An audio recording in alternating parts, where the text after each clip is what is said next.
McDonald from A&M Digital Technologies. He's here to keep us up to date with the latest in tech news. Dave's out this week. I'm Justin. I'm filling in. And my usual job here is to try to keep the conversation on track. Dave's job usually is to take us down rabbit holes and try to get us off track. So it's going to be a bit of a balancing act, trying to fill both those roles, but we've got some new updates and a tip of the week, Joe. Yeah. So, Justin, I'm going to say this is pure speculation on my part. This may actually be one of our shortest shows since since Dave's not here to sway us off track. So this is going to be an interesting show, to say the least. Yeah, a little less side conversations that sometimes lead to interesting places, and other times leave us scratching our heads how we got there. Yeah, it's kind of scary on how we go from on task to completely out in left field, and we have no idea how we got there. It's kind of scary at times. Yeah. He said this week you've got smart thermostats update and a YouTube update, and then there's a Senate bill. That's got me intrigued. That's some sort of new legislation to let people know about. Yeah, this legislation that I'll be covering is one I'm excited about, and it's one of my personal pet peeves. So this is going to be interesting if it passes. So is Frontier involved in this in any way? No, believe it or not, they don't. They won't, right. Unless they change policy. But at this point, I don't think they can afford to. So, all right. So smart thermostats. You love yours, right? I absolutely love mine, and we'll start that off. And actually, I sent Dave a text. I have not talked to him to see if he actually followed through or not. But we was talking about Prime Day. Well, Monday and Tuesday was Prime days. And they actually had the Wise thermostats on sale. So I sent Dave a text and said, hey, these are on sale. So I don't know if he bought his or not. I've not followed up with him or not. So I'm anxious to hear back from him to see if he actually bought one. Wow, already a good deal and then on sale on top of that. Yes. So this story is coming out of Texas, and you're probably saying for our local listeners, viewers, why are you talking about a story in Texas? And here's why. One of the features in a smart thermostat is you can sign up for kind of a smart saver setup. Energy efficiency sort of mode? Yes. Okay. And one of the terms of service that nobody ever reads is you allow third parties to help adjust your thermostat without your control or without your consent to help save energy. So, over the weekend, the Texas power companies automatically raised the temperature of customers' smart thermostats in the middle of a heat wave. Yeah. Deal with it. Yeah. So the Texas power... I'm sure that didn't take long for people to notice. No. A lot of people are pretty sensitive to the temperature. Like, something's off here. I like it colder than this. Yeah. So what had happened was the customers had unknowingly agreed to let the companies raise their temperatures to save energy. So over the weekend, the Texas power grids were showing that they was having high usage, so they kicked in, which is completely legal, and the customers unknowingly, part of those terms of service that nobody ever reads. Yeah. Let me get on to my using my device or product or whatever. One of those terms that a lot of these people agreed to they didn't know about was this energy efficiency. Mm-hmm. And what that does is, in the state of Texas, it allows a company called Energy Hub. They're in partnership with the power companies, and it gives Energy Hub permission to automatically adjust the temperature in your home without your consent or giving you a heads up. Say, hey, Justin, we're getting ready to adjust your thermostat. Do you mind? It just went, whoop, flip switch, and that was it. Yeah, because normally... if you're not having someone stepping in like that, it'd be more just, times of the day you're not there, it's going to not use as much cooling or just try to do things to, when it's not actually being used to dial it back for you. Right. Not like, oh, there's this new event, we need to do this, we need to raise everybody across the board like that. Right. Huh. Yeah, ours, like I said, I've had ours set up to automatically, during times of day and all that. But where this one comes into play, a lot of people are in an uproar. But again, this is completely legal. They signed up for this. is letting someone other than someone inside your home, basically someone accessing the device remotely to control the temperature in your home. So, do you think they're afraid of some sort of blackout or anything, or what? What's their reasoning? Well, that was the Texas Power Grid's Too much issue. strain on the system. Yeah, there's too much strain on the system. So they said we gotta cut this down, or we're going to shut everything off in a hurry.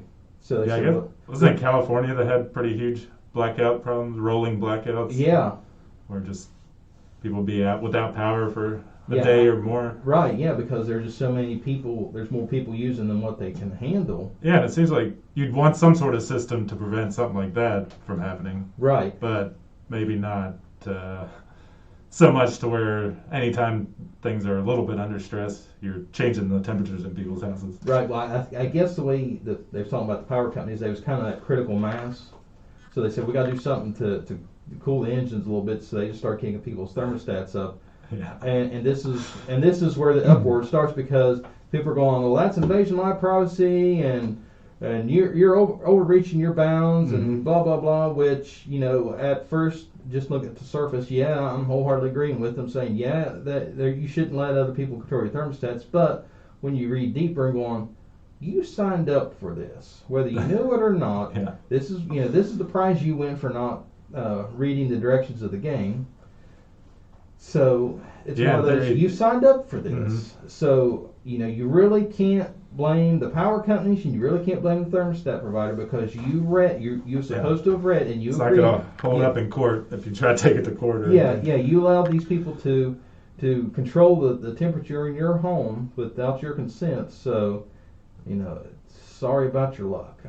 Yeah. But that does but it raises an important point too.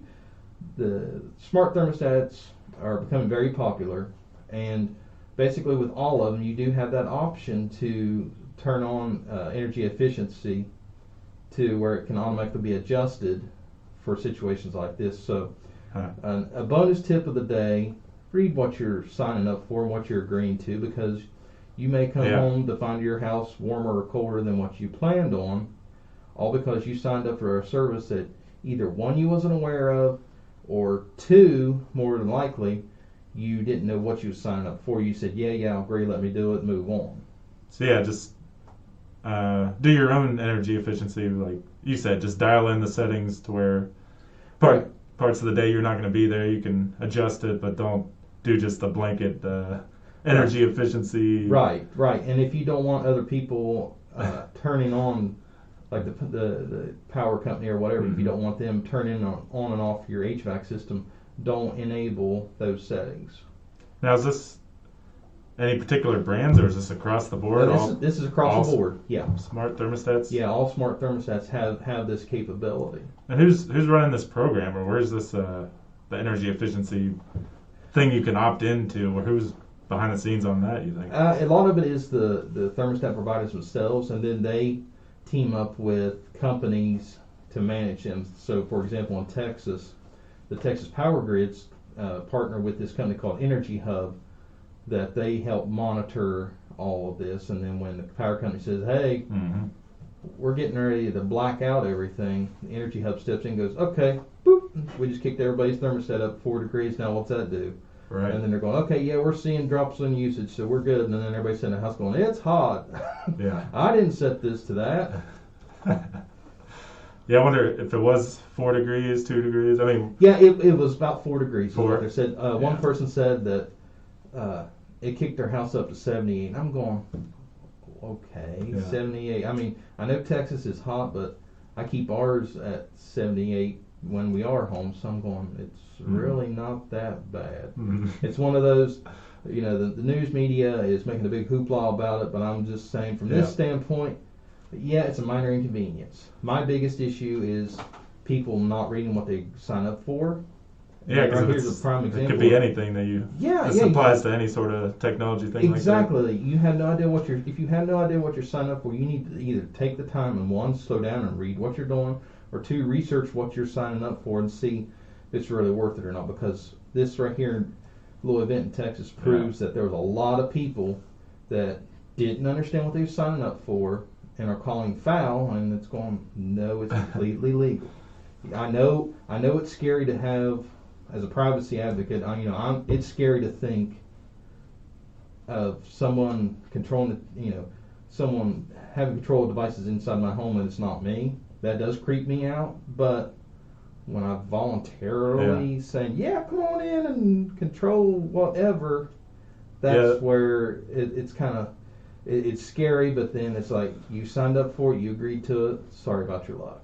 That's what makes it a juicy headline, is just the idea of losing that control and having some computer system or person affecting things in your house. It's kind of that thing that we have now in the current day that our grandparents never had to think about. It would be crazy to them, Yeah, our grandparents, their biggest worry was making sure the window was open or shut, keep the house cool. Now we have to worry about some third party person coming in and not actually being there, but remotely controlling our heating and cooling and other devices in our homes. So, but yeah, like in terms of preventing rolling blackouts and stuff, that's not something that should be done at the house by house level by adjusting temperatures. That's more like at the more macro level. You need to have systems in place to keep, like you said, from a system to run too hot for too long or whatever it is that causes that. Right. To keep that from happening, but it just kind of seems like that should be in place. That'd be a no-brainer. Right. Any sort of electrical system, you want to have a fail-safe to keep it from overloading, but they're still having all those problems out there. I haven't heard much of that lately, but it seemed like a year, like maybe last summer, some pretty bad ones. Yeah, summertime, for whatever reason, off the West Coast, it's like, of course, Texas, they got bad news. They had all kinds of bad press back in the winter with the snow and all of that. And so this is just kind of piled on. So it hasn't been a good year for Texas when it comes to energy this year. Yeah. But that'd be a bad PR move, too, if this storm comes through and people are cold and they decide, let's lower everyone's temperature. It's putting too much stress on the grid. Yeah. You signed up for something to where we can put a sweater on. We decided your house should be you're warm enough. You'll be all right. I think it would have probably flown under the radar more if they didn't already have bad news press over the winter. This just kind of piles on between that and people screaming, oh, somebody adjusted my temperature and it wasn't me. And then this is where you get the conspiracy theorists in. Oh, it's government taking over control. And time out now. You signed up for this. You said, yeah, sure, anytime, adjust my temperature however you see fit, and now you're calling foul. Sorry, this is what you signed up for. Yeah, I wonder how many folks will come away with it and say, yeah, I'm not really that upset about it. Yeah, there's probably going to be some, but I guarantee there's going to be a lot of them out there that are going back and reviewing their settings and going, did I sign up for that? All right, hey, good tip. That's totally new to me. Yeah, like I said, this is one thing I didn't know I knew of the setting. As soon as I read it, I knew exactly what setting they was talking about, but I'd never heard anybody use it before, so... Yeah, I wonder how buried that language is, or, if somebody would literally take a minute to read over, a quick thing, they would realize... The setting itself, from what I read, it doesn't look like, it's some kind of very deep hidden feature. It's like plain as day. Here's what it will do. You agree to allow third parties to... Yeah, and... According to what I read, this wasn't anything new. This wasn't like the first time ever Texas did it. It's like between it and California, they've done it usually about 4 times a summer. So if they've done it for the last couple of years, why are we just now hearing about it? Yeah. And I definitely understand people getting worked up, but then also it's kind of a first world problem. Exactly. My air-conditioned home is 4 degrees warmer. Yeah. This is an outrage. Yeah, because there was one person said, I woke up sweating because my house is 4 degrees warmer. Wait a minute. Yes, I like to keep the house pretty cool when I'm sleeping, but I'm not going to call a news media because I have mild discomfort. But that's just me, but what do I know? Yeah. All right, so Justin, you ready for the next news story? Yeah, YouTube? Yes. And I use YouTube a good bit. Okay, now, so this applies to you, so you might be pretty excited about this one. So do you have the free version or do you have the paid? No, the ads Okay. got to me eventually. I couldn't take them anymore. Okay, so you had the paid version. Yep. Okay, so you're actually probably going to get this setting sooner than not later. All right. So YouTube is going to bring picture-in-picture to iPhones and iPads. All right. For the layman. Okay, so Picture in picture. yes. I've heard of that, but I'm not totally sure. So this is going to give you. So this new feature coming soon to iOS devices is going to allow users to watch videos while doing other things on their iPhones and iPads. So case in point, you're watching a YouTube video, and instead of taking up the whole screen, you'll have a button that you click, and it'll knock it down into a little window Yeah, on your phone. Netflix has that already. Yes. Yeah. So just like that. So that's coming to YouTube. Yeah, sweet. So that's coming soon. YouTube spokesperson told The Verge that the feature is currently rolling out to premium subscribers. So if you don't already have it, Justin, it's coming, and it'll launch on all iOS devices, including free ones in the U.S. is in the works. So coming soon. You said iOS, so Yes. iPhones, iPads. right, but maybe an Android coming later, or Android's already has it. oh. Yeah. I thought maybe I could get a point on Dave, but no. This is the moment where he'd say Yeah. This is Back to the Future Apple again. users Yeah, shaking his head. Yeah, this is Back to the Future. Marty McFly going, "Hey, I've seen that before," and you're sitting there going, "Oh no, this is new."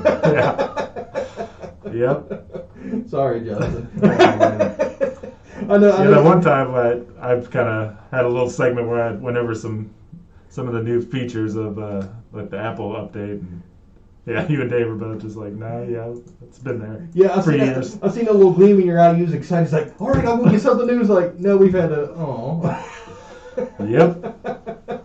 I literally just burst your bubble. I just watch it just pop right there. One of these days I'll get 1 point on Dave, but so far You're fighting a losing battle, Justin. Yep. All right, so YouTube app is coming soon. You'll have picture-in-picture capability, just like. See, I didn't know Netflix did that on iOS. So if you're familiar with Netflix, the little window inside your device where you can actually do other things while watching videos, it's coming to YouTube. So stay tuned. Yeah, maybe I'll find some use for it at some point. I like just with the Netflix so far.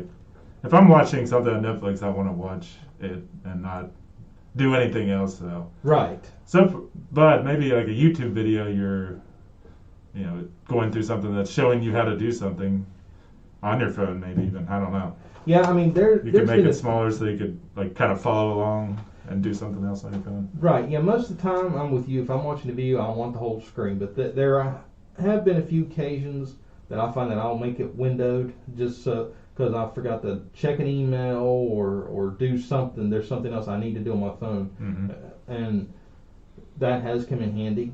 Yep. So it's one of those features. I don't have to have it, but it's awful handy that I do. Yeah.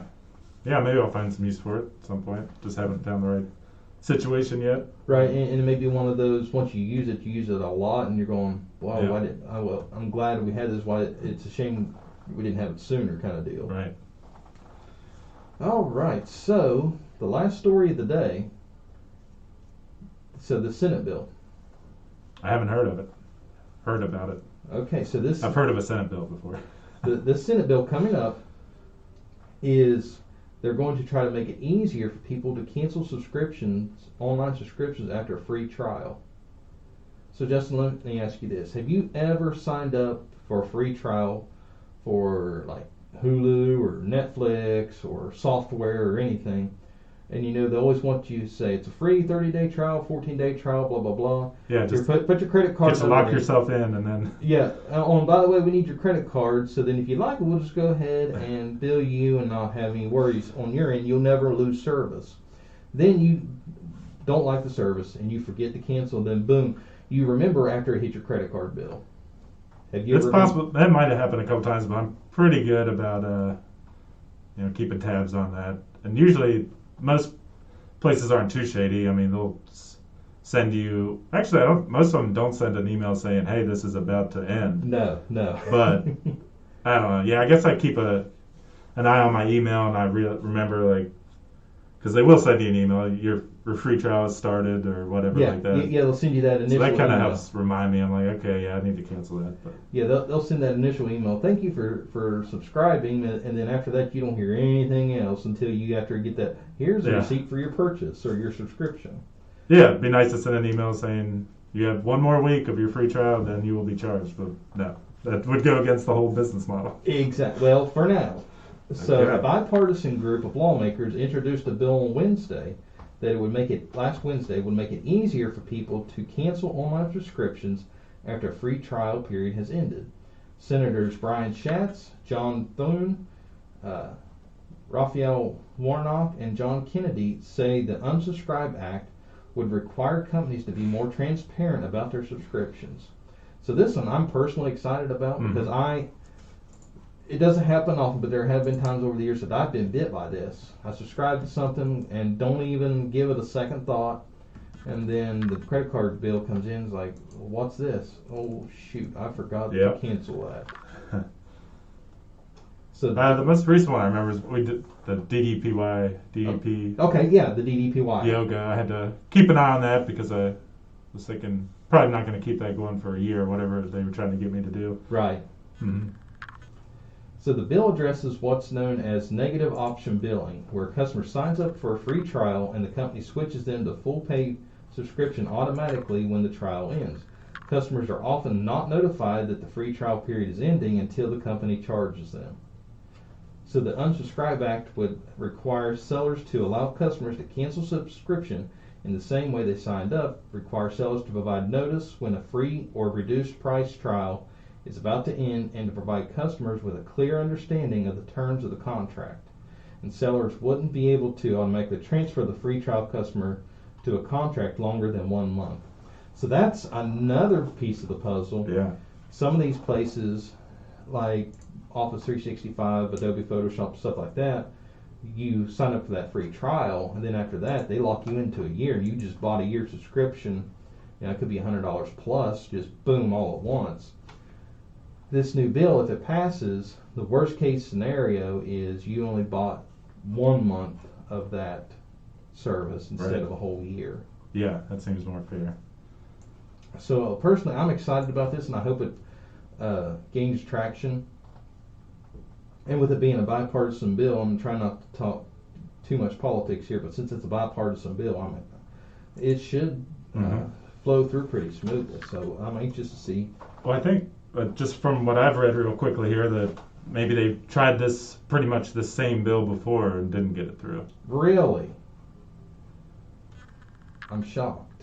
I mean, because I'm showing like Unsubscribed Act of 2019, back in May 2019, in a previous session of Congress, it was introduced, but did not receive a vote. Interesting. That's crazy. I mean, this is one of the things that it's a no-brainer. I mean, we all know about this, and it's a pain in the neck. And like you said, you had to actively remind yourself with the DDPY, and not knocking DDPY, but just using them as an example. You had to actively remind yourself, hey, I need to cancel this. Hey, I need to cancel this. And let's just say you got bombarded with whatever, and that was the last thing on your mind. Then all of a sudden, boom, you got hit with that subscription. You're going, wait, I didn't want to keep this. Yeah. Yeah, it seems pretty transparently. I'm sure they've done the studies and found out, to actually get more people to sign up for your service, this is the way to do it. Yeah. Well, because I've had plenty of services where I start the free trial, like Strava is one of them, Mm-hmm. and then I'm like, well, I like this, I'm keeping it. And then all your information's already in there, and just start the rolling billing cycle at that point. But, right. Yeah, that's the thing. A lot of people. Because if you just gave people a free trial, I wonder, that'd probably affect the numbers a fair amount. Yeah, that's where a lot of they get to the end, and then they get cold feet. Nah, I don't want to pay for it, and then they don't get their credit card out at that point. Yeah, because there's some companies that'll say no trial, free trial, no credit card required. But most of them say, oh no, we have to have a credit card for a free trial, and that's just so they can slide in. And again, going back to that terms of service that nobody reads, that it says, by checking this box, you agree that if you don't cancel by the end of this trial, we will bill you automatically, and sorry about your luck if you don't like it, if you didn't write down on your calendar saying, hey, cancel this by this date. If you don't do that, that's on you.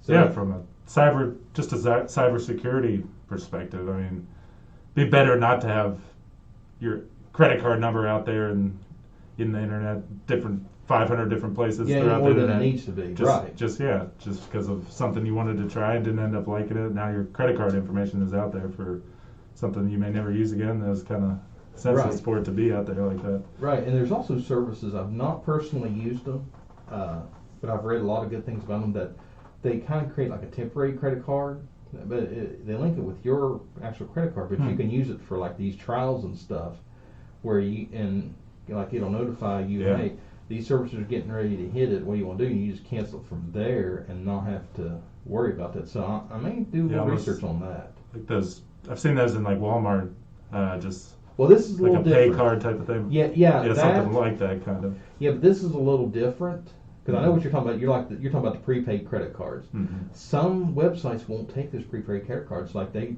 figure out that those are prepaid, they won't take those. But this one, it has some kind of weird different algorithm that it recognizes it as an actual credit card number.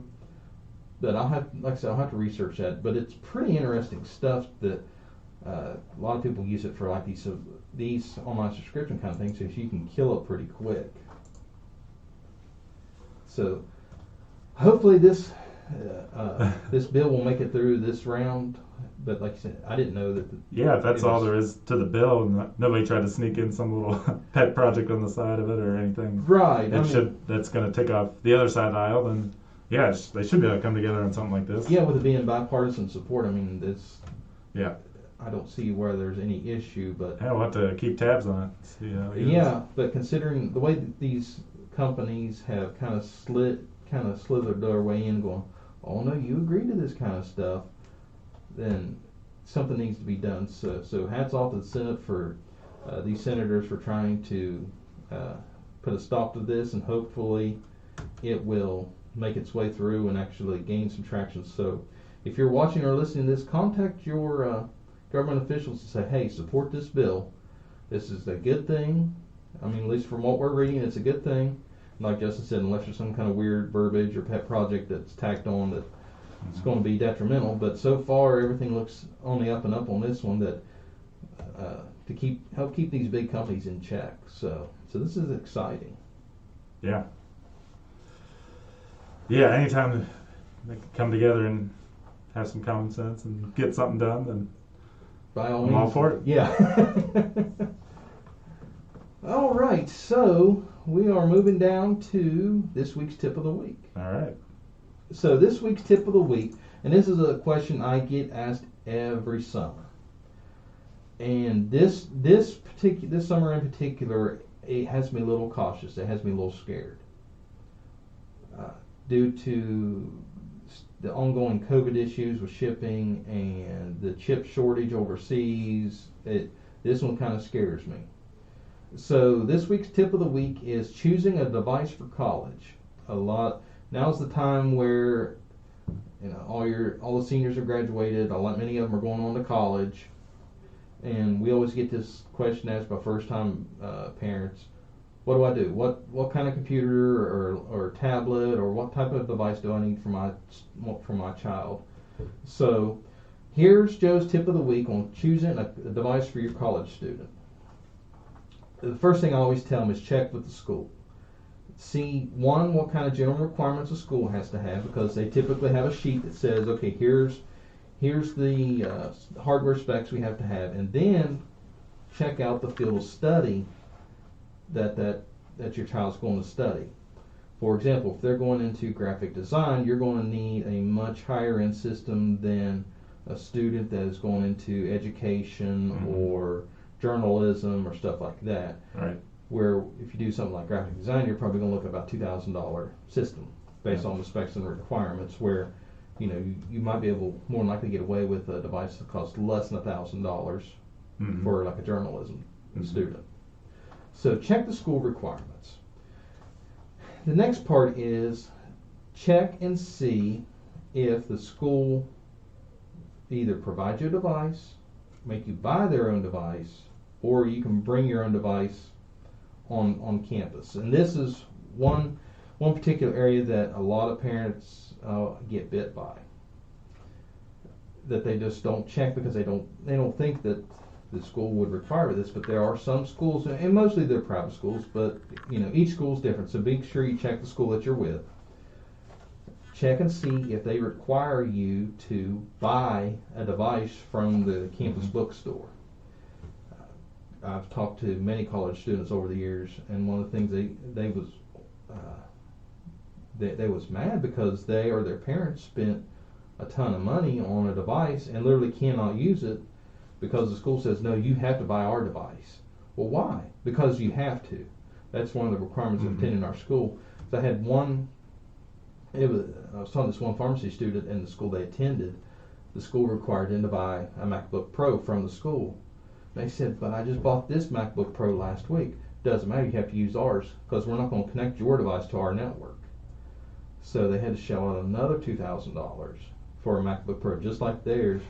And theirs was sitting there on the shelf a week old and can't use it because the school says, no, if you're going to participate in our program, you have to use our computers. And that's just an agreement that the school itself has made with the device manufacturer to be an authorized whatever for their school. Yep.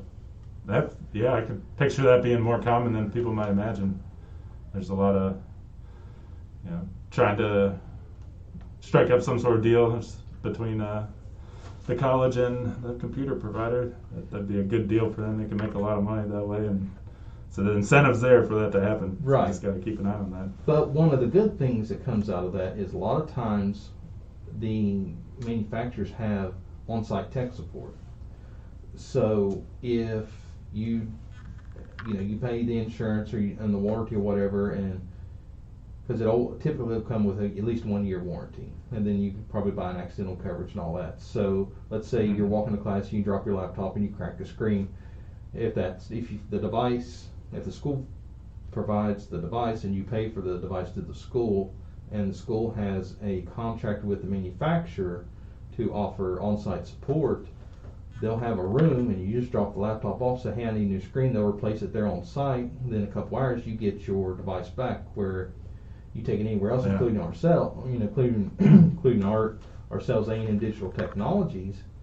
Yeah, we can get screens. We do this all the time. We replace screens for customers all the time, but there's so many manufacturers and brands, we don't keep them in stock because there's just way too many. Right. There's literally probably thousands of different models, and I'm not doing that. So, we can get them within a couple of days. Well, as a college student, you just can't. That's not an option.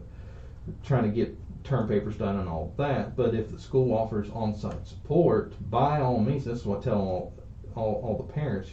I'm not trying to talk myself out of a sale, but I'm looking out for your child's benefit. If they have an issue with that device and that manufacturer has their own certified techs on site, by all means, buy from them and take full advantage of that.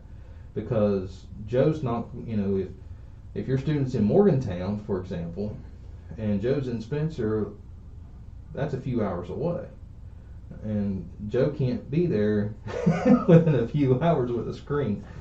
When you can literally walk together into the campus and have it done in a couple hours. By the time Joe even gets on site, the tech at the school may already have the parts and everything that they need and take care of it right there on the spot and be done with have it done in less than 30 minutes. Now, does WVU have that, or have they had something like that in the past? I haven't heard anything from WVU. Now, I do know more of the private places. There's one of the private colleges in Charleston, and I'm not going to mention them. Just I have nothing bad to say about them. Right. I did not go to school there, but I do know that some of their students, if not all of them, did have to, at least in this one particular program, they did have to buy the devices from the school, because the school says a requirement in this program is you have to buy this device from us. And it was like either $1,500 or $2,000, but it was a MacBook Pro. So I mean, obviously that school had an agreement with Apple, but just be aware of that. That before you go shelling out that money, make sure the school doesn't require you to buy a device from them. Are we still seeing issues with laptop shortages due to COVID and whatever else shipping? Well, the COVID is still playing a small role, but not as bad as it was. Now the biggest issue is a chip shortage, meaning harder to get processors and stuff like that for all this equipment. And part of it's due to COVID, where the factories are running like half staff or 3/4 staff, whatever they're doing over in China. And it has gotten so bad that there's actual talks of them opening processor plants in the United States, opening chip plants in the United States. And so it's one of those, it's terrible that we're having to deal with this, but there may be some good news coming out of this, that there may be some American jobs coming back. Yeah. So it's going to be interesting to see how all this pans out.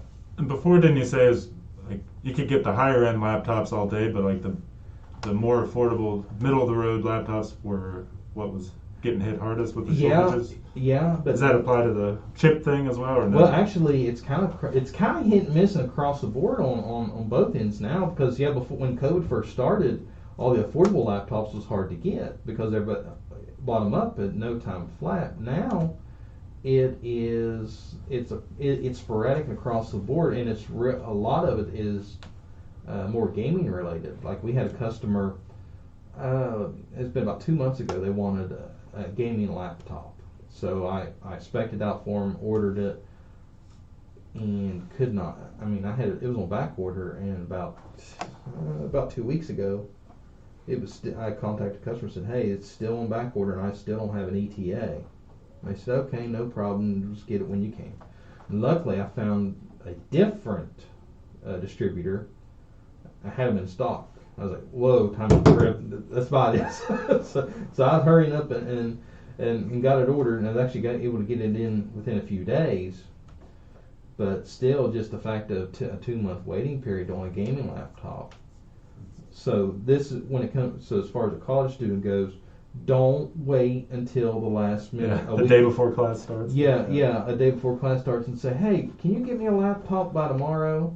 A lot of schools are pretty good about having like computer labs with stuff that's accessible to all students, but right, if there's a shortage, you're going to have more and more students descending upon the limited number of computers there. Bingo. Yeah, instead of 10 people trying to fight over 30 devices, you're going to have 100 people fighting over 30 devices. So one of those things I noticed when just on a regular kind of middle of the semester day, there's plenty of computers open, but then once like finals and stuff start rolling around, you're like, yeah, it's all out war to try to get those limited computers. Exactly. And not giving our age, Justin, but that's been a couple years ago. So so the demand for those devices has only gone up. Yeah, I had to push a guy aside with my 3.5-inch floppy disk. And put it in out of my way. That little like latch that would latch onto it.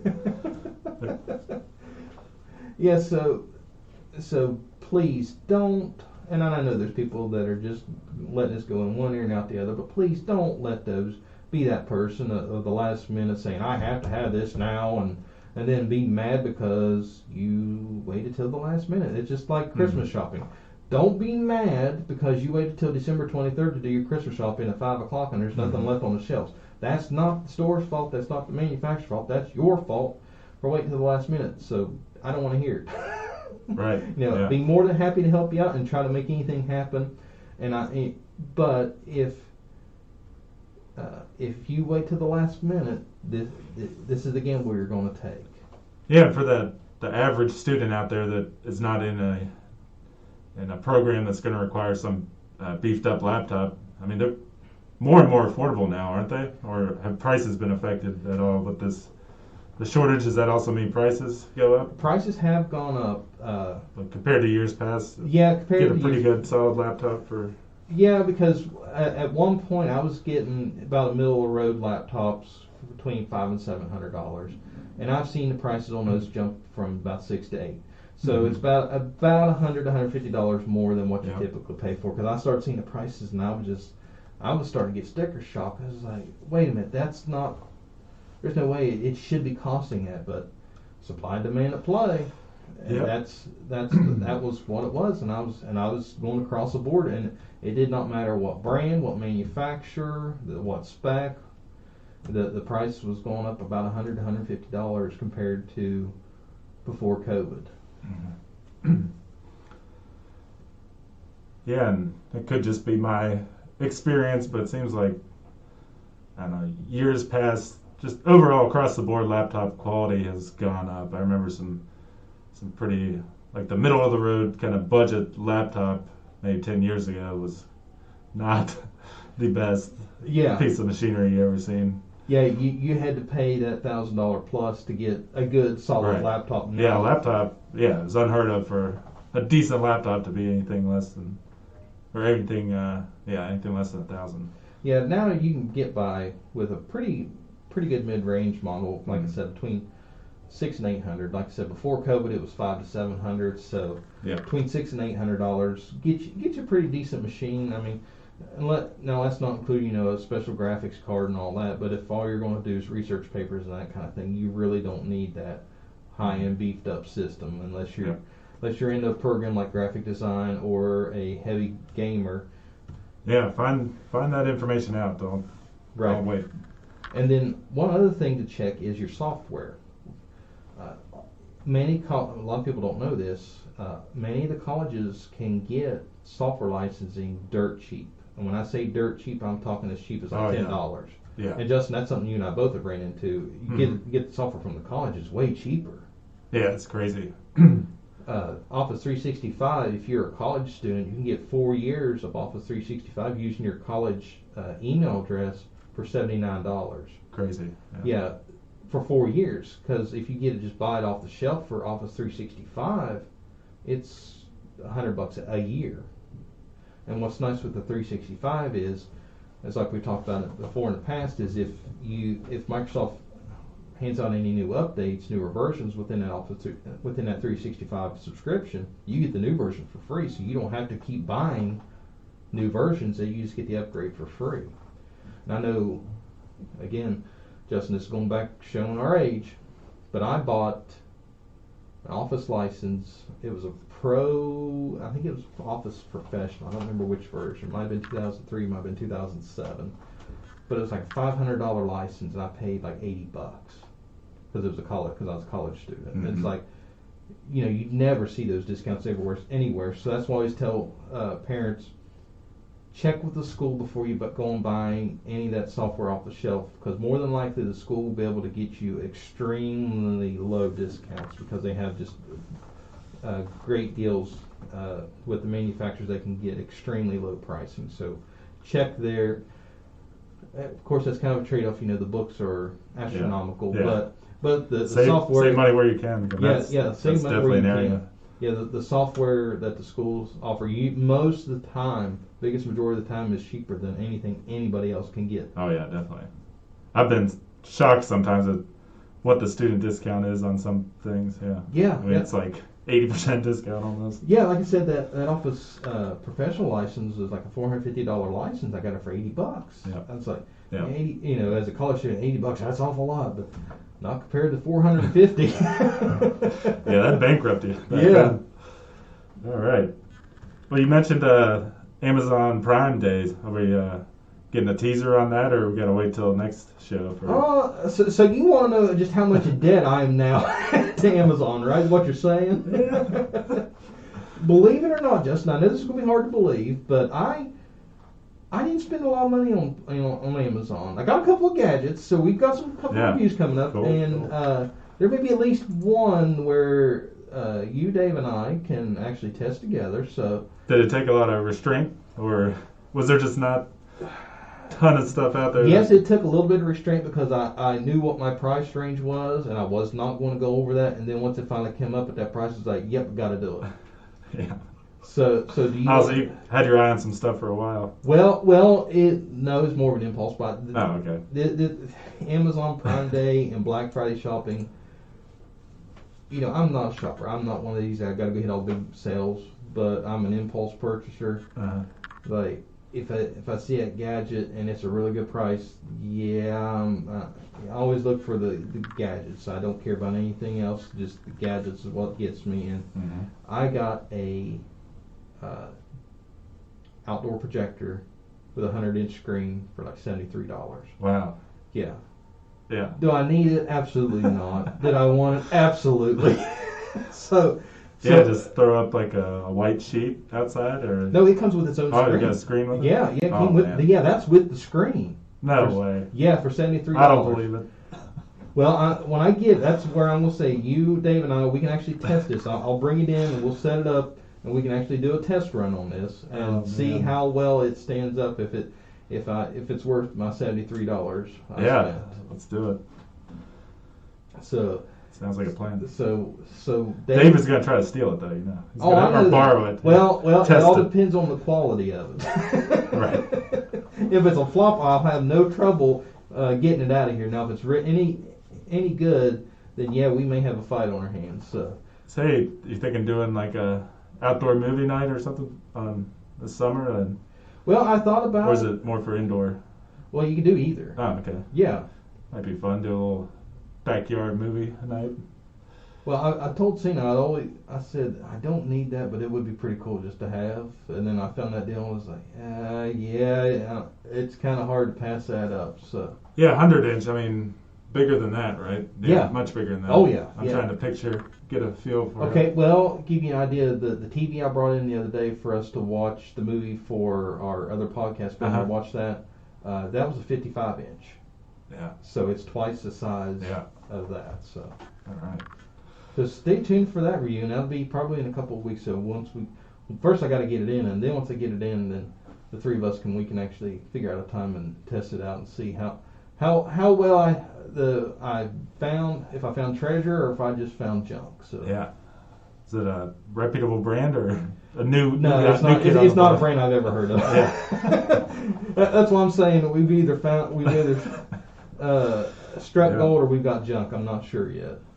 All right. Yeah. Any other topics you want to go over today? Unless you have anything. Is there anything else that you found? No, I was just on the kind of interwebs? looking around at that Lenovo laptop, just because I know you like Lenovo's a lot. But yeah, that would just be going down nerd road too much. I think just salivating over the amount of RAM. The latest ooh and ah. Up to 64 gigs. Nice. Yeah, the price tag. I'm gonna tell you. So what model was that? ThinkPad X1 Extreme Gen 4. So I mean, once you get it shipped and everything, it's probably gonna run you over $2,200. Wow. Okay. But they redid the insides, like totally, I don't know, did an overhaul so that they could fit this, new processor, new graphics card, and had to invent or implement some kind of extreme cooling measures because it gets so hot. Those gaming ones that run real hot. Okay, yeah, I have it pulled up here, and the Lenovo, like you said, the ThinkPad X1 Extreme Gen 4. Under 4 pounds, 3.99 pounds. That's not bad, considering all the horsepower it has under the hood. Now, that this is not your thin laptop that anybody would normally, if you want something extra thin, this wouldn't be for you. And like Justin said, it's 20. Right now they're showing price at $2,149. It's funny that they always stick with, you open it up and almost doesn't look any different than a ThinkPad from 10 years ago. Yeah. They have the exact same they keyboard look and everything. They found a model that works, Yeah. so they're sticking with it. And honestly, that's why I keep using the ThinkPad series on Lenovo, because I've gotten so used to that layout that I can't get away from it to feel comfortable with anything else. Yep. Yeah, this is going to be interesting when it comes out. As far I think as they say it a lot, the MacBook killer. There's always some new fast laptop that people like to talk about possibly giving a MacBook a run. I've never used a MacBook. I don't really know how great they are, but as far as hardware goes, they're top notch. what you're buying with a MacBook is the quality, because with Apple products, for anything to work with a MacBook or any Apple product, Apple has to give it the all clear before they'll let anybody make a device, including something simple as a mouse. Right. It has to pass Apple's quality check before they'll allow it. Microsoft, on the other hand, goes, go for it. Yeah. Good luck to you, pal. Let the consumer figure it out. Well, let the manufacturer figure it out, and if it works, it works. It doesn't, it doesn't. And Microsoft doesn't care. Apple's going, no. Mm-hmm. These people spent $2,000 on a device. Yeah. We're not going to let your little USB mouse, $10 USB mouse, just completely crash our system. It will not happen. And Microsoft's going, what's the worst that can happen? Yeah. But I like this laptop, Justin. I don't like the price tag, but yeah. it's justifiable with the horsepower under the hood. Very excited to see how this one comes out. Yeah. But they're pushing it towards more pros, so like a graphics designer, stuff like that. Mm-hmm. Definitely plenty of horsepower under the hood. Yeah. It's a great find. Now let's see if we can talk Dave into getting you and I both one. We got to test them out. Yeah. That's what we got to do. We've come to a conclusion since you've been gone, Dave. Yeah. We're took a vote. $4,000. Yeah, we took a vote and we outvoted Dave. Yeah. This is what we need. We need these to test for the show. Yeah. All right, perfect, fine. Well, John, you've helped me in the past with tech-related stuff. Working on a printer for my dad at one time.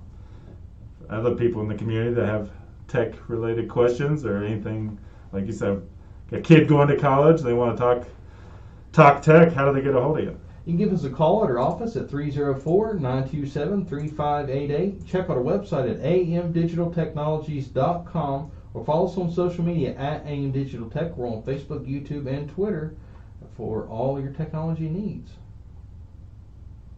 All right. And be sure to subscribe to the podcast, Help Desk with Joe and Dave. Leave us a 5-star review on that. We're on all the major platforms. And our podcasts are hosted by Anchor.fm. All right. Another one in the books, show number 68. Yes. And we'll have Dave here next week to send us down rabbit holes. Yeah, because we're almost an hour in. Yeah, we did all right, even without Dave's distractions. Yeah, so we able to stay on task, so that's great. All right. See everybody next week. All right. Y'all have a good week.